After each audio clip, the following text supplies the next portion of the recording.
Bismillahirrahmanirrahim. Assalamualaikum warahmatullahi wabarakatuh. Yang saya hormati dosen pengampu mata kuliah pengembangan edupreneur di pendidikan dasar, Ibu Profesor Dr. Hajah Eis Eti Rohaiti MPD dan Bapak Deden Herdiana Altaftazani MPD dan teman-temanku yang saya banggakan. Pertama-tama marilah kita panjatkan puji dan syukur kehadirat Allah Subhanahu wa taala yang telah memberikan kita rahmat dan karunia-Nya untuk sampai di hari ini dengan keadaan sehat walafiat. Amin. Perkenalkan, saya Wulan Atika Harni dengan NIM 24610037 dari kelas A1. Pada kesempatan kali ini, saya akan memaparkan hasil tugas kuliah dengan topik perencanaan layanan, pengelolaan, dan strategi pemasaran sekolah dasar Islam terpadu SDIT Insan Kamil di Cibeber, Kota Cimahi. Presentasi ini akan membahas bagaimana layanan pendidikan yang saya rancang secara menyeluruh dan bagaimana sekolah ini dikelola secara efektif dan profesional, serta strategi pemasaran apa yang saya terapkan untuk menjangkau masyarakat secara luas dan membangun kepercayaan. Saya harap presentasi ini bisa memberikan gambaran yang jelas serta bermanfaat bagi kita semua. Maka dari itu selanjutnya izinkan saya untuk memulai pemaparannya. Yang pertama adalah terkait rancangan layanan. Rancangan layanan pada SDIT Insan Kamil ini dirancang secara menyeluruh untuk menjawab kebutuhan masyarakat khususnya di daerah Cibeber, Cimahi akan pendidikan dasar Islam terpadu yang berkualitas. Layanan ini mencakup beberapa aspek akademik, keagamaan, pengembangan karakter, serta hubungan terhadap orang tua siswa.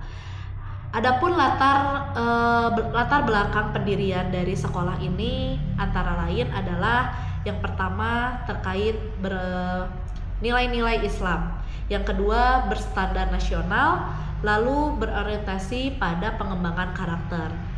Adapun kebutuhan dan peluang pasar yang kami harapkan yaitu meningkatnya permintaan akan sekolah Islam terpadu khususnya di Kota Cimahi, lalu minimnya lembaga pendidikan Islam yang unggul di wilayah Cibeber Cimahi, dan potensi demografis yang besar dengan mayoritas penduduk beragama Islam.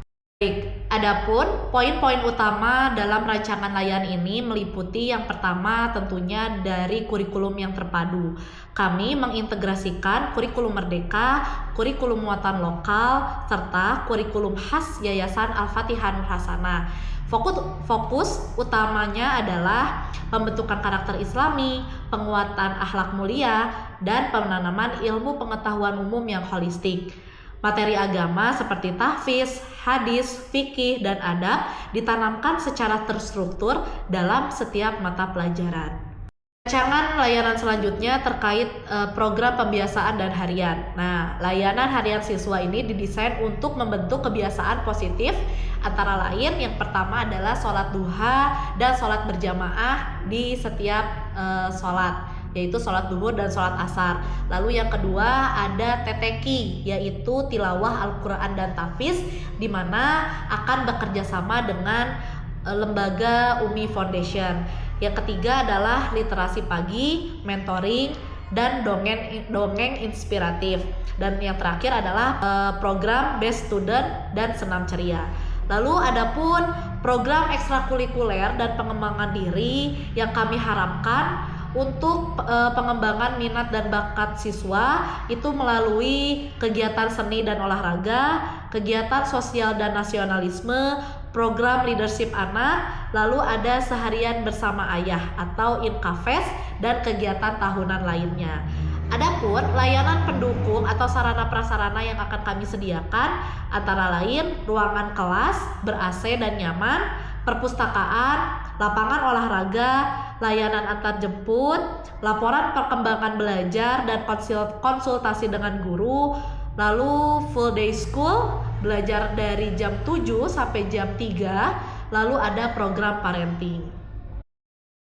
Adapun layanan yang kami sediakan orang tua antara lain buku komunikasi atau buku penghubung, lalu ada aplikasi informasi siswa, seminar parenting, dan pelibatan orang tua dalam kegiatan sekolah. Yang terakhir ada respon chat melalui WhatsApp dan kanal resmi lainnya. Nah, baik Bapak Ibu sekalian, untuk rancangan yang kedua terkait rancangan bagaimana kita untuk merancang strategi pengelolaan layanan di SDIT Insan Kamil. Pengelolaan layanan yang baik menjadi kunci keberhasilan sebuah lembaga pendidikan. Oleh karena itu, SDIT Insan Kamil ini merancang strategi pengelolaan layanan pendidikan secara terstruktur dan profesional agar seluruh kegiatan berjalan efektif, efisien, dan berkelanjutan.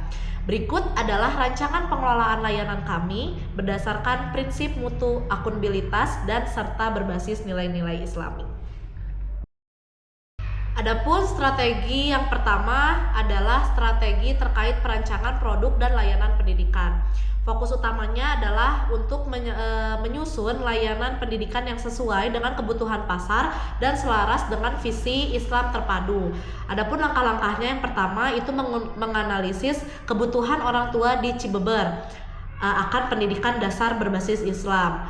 Lalu benchmarking terhadap SDIT Insan Kamil sebagai kompetitor terkait kurikulum, program, dan fasilitas. Lalu adanya identifikasi stakeholder seperti orang tua, siswa, guru, pemerintah daerah, tokoh masyarakat, dan komunitas sekitar. Lalu strategi selanjutnya yaitu tentang strategi produksi dan operasional sekolah, di mana langkah-langkah yang akan kita ambil dengan cara menyusun modul pembelajaran yang mengintegrasikan kurikulum merdeka dan kurikulum khas yayasan. Lalu menjadwalkan evaluasi akademik dan non-akademik secara berkala, lalu memastikan seluruh layanan pendidikan berjalan selama 5 hari atau full day school dari pukul 7 sampai 3 sore. Selanjutnya tentang strategi pengelolaan sumber daya manusia, di mana hal ini memfokuskan menyediakan tenaga pengajar dan staf yang kompeten, amanah, dan berintegritas. Adapun langkah-langkahnya dengan cara merekrut secara rekrutmen selektif, yaitu memprioritaskan lulusan PGSD atau linear.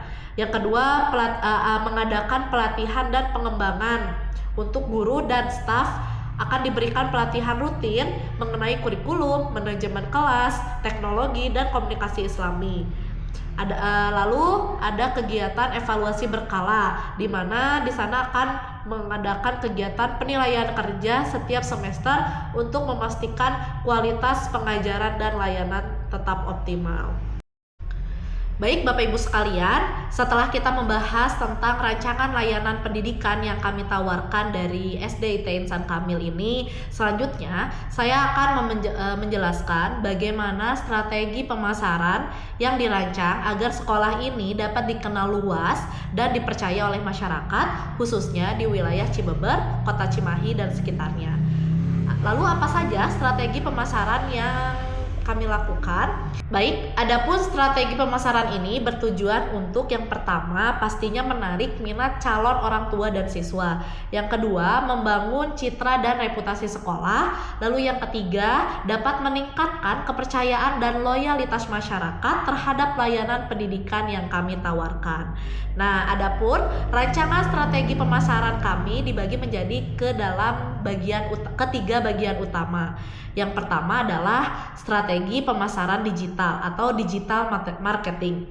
Pemasaran digital ini menjadi strategi utama karena dinilai paling efektif untuk menjangkau target audiens, terutama generasi orang tua muda yang aktif menggunakan media sosial dan internet.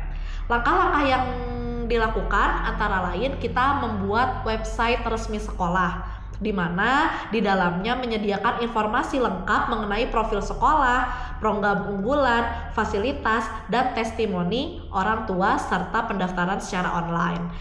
Lalu langkah yang selanjutnya aktif di media sosial, antara lain Instagram, TikTok, YouTube, dan Facebook. Nah, media ini digunakan untuk menyebarkan konten harian seperti kegiatan siswa, kutipan Islami, tips parenting, serta dokumentasi kegiatan sekolah.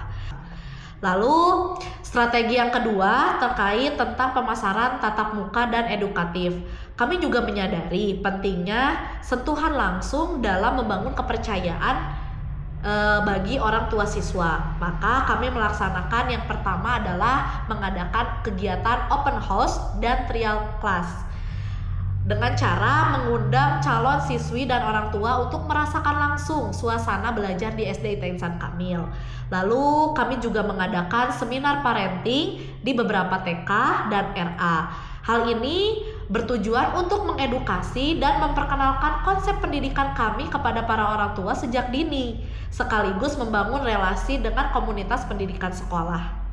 Nah, dari kesimpulan strategi pemasaran ini dapat kita simpulkan bahwa dengan kombinasi antara pemasaran digital, pendekatan langsung ke masyarakat, serta keterlibatan komunitas, SDIT Insan Kamil ini berharap dapat menjangkau lebih banyak calon siswa. Yang kedua, membangun citra sekolah yang unggul, ramah dan islami. Yang ketiga, menumbuhkan kepercayaan masyarakat sebagai pondasi pertumbuhan sekolah jangka panjang. Adapun dampak positif yang kami harapkan dengan berdirinya SDIT Insan Kamil ini, yang pertama bagi masyarakat yaitu menjadi akses pendidikan Islam berkualitas, lapangan kerja baru, dan kegiatan sosial lainnya. Lalu yang kedua, bagi siswa, anak-anak diharapkan mempunyai karakter yang mulia, memiliki prestasi akademik, dan bekal hidup spiritual. Dan khususnya bagi orang tua mendapatkan ketenangan batin, kemitraan dalam pendidikan anak. Dan yang ketiga, bagi bangsa, untuk menjadi SDM unggul, cinta tanah air, dan penerus kepemimpinan Islami. Baik, Bapak Ibu yang saya hormati, SDIT Insan Kamil ini adalah wujud nyata dari visi besar untuk membangun generasi yang berakhlak mulia, unggul akademik, cinta Quran, dan mampu menjadi solusi di tengah masyarakat. Kami percaya dengan dukungan masyarakat, mitra, dan stakeholder pendidikan, visi ini dapat diwujudkan secara nyata. Kami membuka pintu untuk berkolaborasi, partisipasi, dan kemitraan dalam mewujudkan sekolah ini. Mari kita sama-sama menciptakan generasi insan kamil, generasi yang sempurna dalam iman, ilmu, dan amal. Sekian pemaparan dari saya. Wassalamualaikum warahmatullahi wabarakatuh.